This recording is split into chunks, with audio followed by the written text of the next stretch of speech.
Welcome to Inland Empire Alive, bringing you issues, events, and perspectives from throughout San Bernardino and Riverside counties.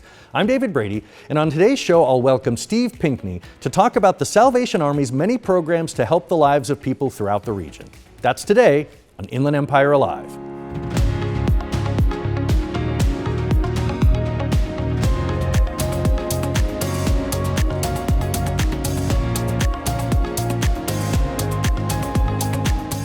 Joining me now is Steve Pinkney from the Salvation Army San Bernardino Corps to talk about all the wonderful programs you put on here in the community. Steve, welcome to the program. Well, thank you. I'm pleased to be here. Thank you for having me. I was shocked to find out that the Salvation Army has been serving this region since 1887? Yes, late 1887, 1888, when we first came over to San Bernardino. That's incredible. Yeah. So talk to me a little bit about the territory that you serve. What does the San Bernardino Corps sort of serve? Okay, the San Bernardino Corps serves... is it primarily eastern San Bernardino County? It's basically all of San Bernardino County. It's almost easier to say other than Fontana, Rancho Cucamonga, and Upland, towards the Ontario area and the high desert. But we serve everywhere from Calamasa, Mentone, Yucaipa, Redlands, Highland, Colton, Rialto, San Bernardino, obviously, and Grand Terrace. So there's quite a long list of cities that we serve. So this is an organization that many people know, has been around for decades. Most people know them as the bell ringers, right? Sure. Like the typical way you would interact with Salvation Army is you see a bell ringer at the holidays. I want to know more about all the things that people don't see, all the things that take place the rest of the year that are going on that are not visible. Sure. And I just kind of to start at the beginning, we are not the thrift store. There's Salvation Army is a thrift store, but I work on the social services and the church side of things. So we are more supported through the grants and public support and things like that. So we're all the Salvation Army, but we're almost autonomous as far as the thrift stores, which go to support the rehabilitation centers, and then the social services, which is more of the things we'll be talking about today. Okay. And one of the things we do here in Center, we have one of the largest family shelters in San Bernardino County. There we house 20 families and single women as well. That usually holds about 90 people. It fluctuates due to family size as they come in and go out. And usually of those 90 people, about 50 are children. We also have a community meal 6 nights a week at that facility as well. That is for mainly homeless, but although towards the end of the month, we find it is quite frequented by people on fixed income as well. And for that, we're serving as many as 75 to 100 people a night. At our Redlands location, we do showers for the homeless. We do utilities for people in the community, and that's all of San Bernardino County. We do food bags. We do a food distribution once a month. We have a men's program for men who have completed their drug and alcohol treatment center, kind of a transitional living center. And both our emergency shelter as well as our men's transitional living center, where it differentiates from other shelters. People hear the word shelter, and with our shelter, it's not like a gymnasium or a bay floor with cots and whatnot. Every family is given their own room, and they come in, and it can be, they're granted a 3-day stay and then a 7-day stay. And if you're following the case management plan which you're given, you can then transition after 90 days into our transitional living center. So you can literally come off the streets with your children and stay at our facility for up to 2 years. And during those 2 years, you're given extensive case management. We understand that homelessness is caused by different reasons for everybody.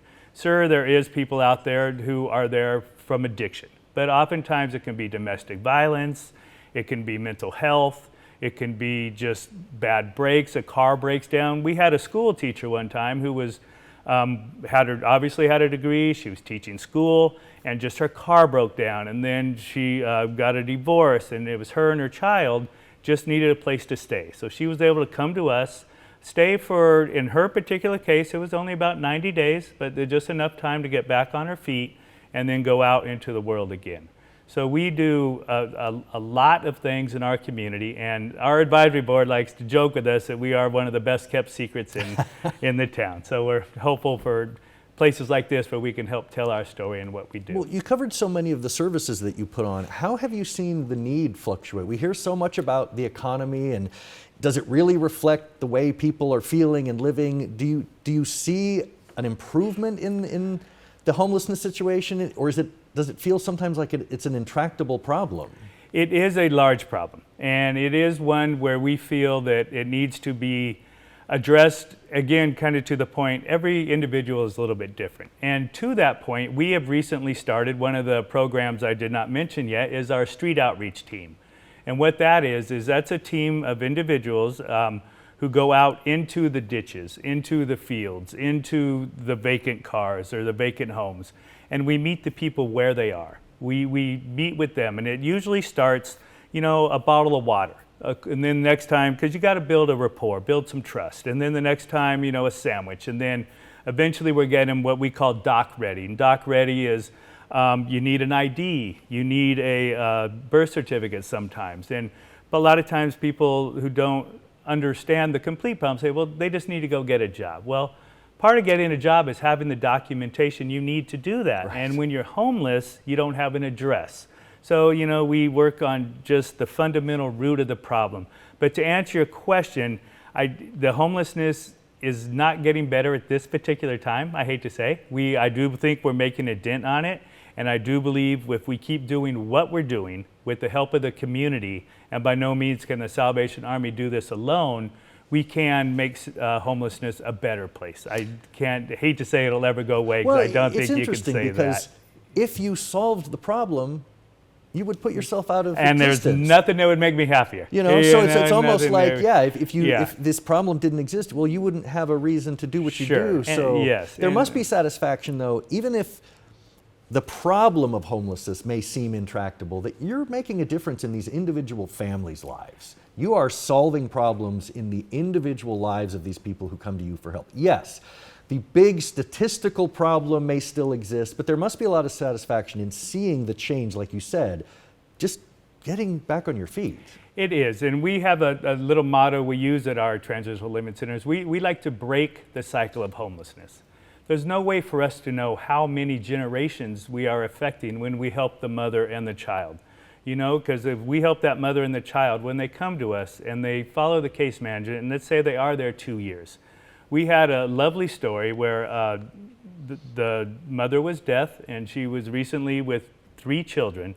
She came through our facility, saved up money, and was able to leave there with able to buy her own mobile home. So part of our case management is we work with you, and again, everybody being different. Some people just need to get on their Social Security. Other people need to learn how to do a job interview. Other people need to, get clean and sober before they get a job. And then part of our case management plan is saving money. So our goal is to break the cycle of homelessness so that when you leave our facilities, you are done with your homelessness. And are we 100%? No. But we are close. We have an amazing statistic of over 85% of the families that leave us after the full 2-year plan and do remain homeless for a while, for life. Talk to me a little bit about what your role encompasses. What are the pieces of your day? As the business administrator, I work closely, as I mentioned, with our advisory board. I work closely with our family shelter, and I work closely with our men's program. I work underneath. The way the Salvation Army is set up is the pastor is also the head business person. So I work closely with the major in the Salvation Army. It's quasi-military. So you have your major, your captain, your lieutenant. I happen to work with Major Braga. And it is a wide variety of things. I work closely with the public. I work closely with the individual donor. I am able to go out at times with the street outreach team and interact with the homelessness.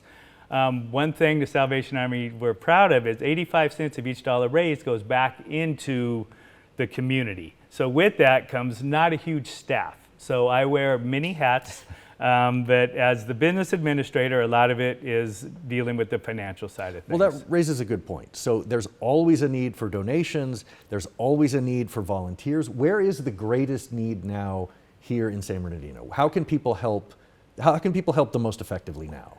Well, it's an easy thing to say, but the money Sure. is always good. you know. It is the money. And like I say earlier, with your donation, we are audited by Deloitte, so our financials are in the public. They're open to everybody, and you can see where 85 cents of the dollars does go back into the community. But then also volunteers are always great.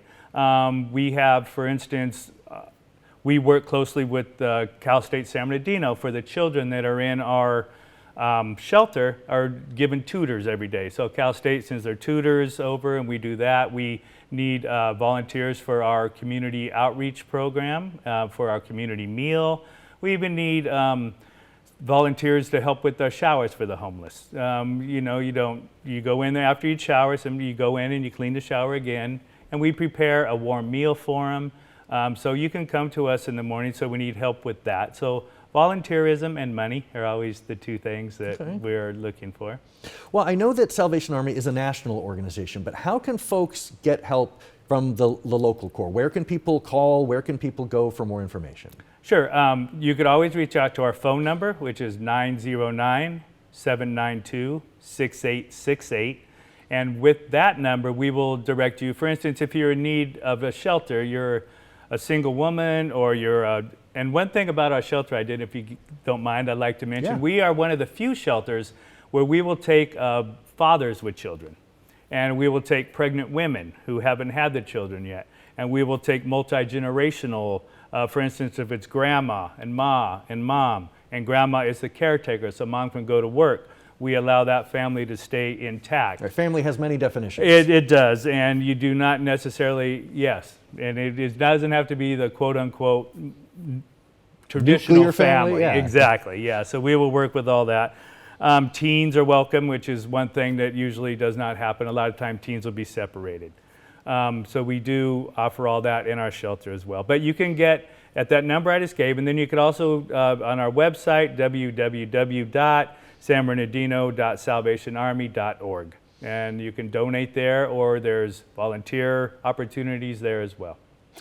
Steve, thank you so much for being on the program. I know that, again, there is so much happening that people don't see. I want to make sure we say that website again. It is sanbernardino.salvationarmy.org. The phone number again, 909-792-6868. Help is available. Thank you so much. Thank you for having me.